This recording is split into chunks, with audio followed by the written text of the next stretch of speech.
ಎಲ್ಲರಿಗೂ ನಮಸ್ಕಾರ. ಯೋಗಮಯಸ್ಕ ಯೋಗ ಚಾನೆಲ್ಗೆ ನಿಮ್ಮೆಲ್ಲರಿಗೂ ಸ್ವಾಗತ.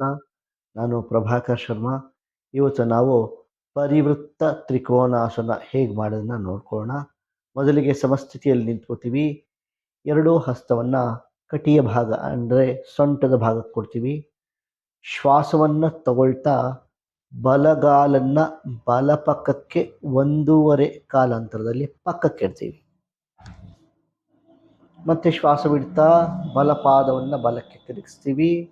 ಎಡಪಾದವನ್ನು ಎತ್ತಿ ಸ್ವಲ್ಪ ಪಕ್ಕಕ್ಕೆ ಎಡಕ್ಕಿಡ್ತೀವಿ. ನಿಧಾನವಾಗಿ ಶ್ವಾಸ ತಗೊಂಡು ಶ್ವಾಸ ಬಿಡ್ತಾ ಬಲ ಮಂಡಿಯನ್ನು ಮಡಚ್ತೀವಿ.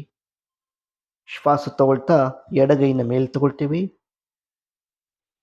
ಅರ್ಧ ಭಾಗ ಮುಂದಕ್ಕೆ ಬಗ್ತೀವಿ.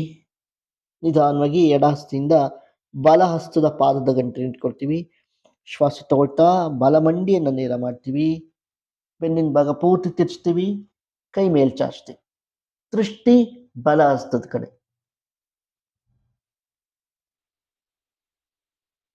ಶ್ವಾಸ ಬಿಡ್ತಾ ನಿಧಾನವಾಗಿ ಕೈ ಕೆಳಗಡೆ ಇಳಿಸ್ತೀವಿ. ಶ್ವಾಸ ತಗೊಳ್ತಾ ಎಡಗೈನ ಮೇಲೆ ತಗೊಳ್ತೀವಿ. ಶ್ವಾಸ ಬಿಡ್ತಾ ಎಡಗೈನ ಕೆಳಗಡೆ ಇಳಿಸ್ತೀವಿ.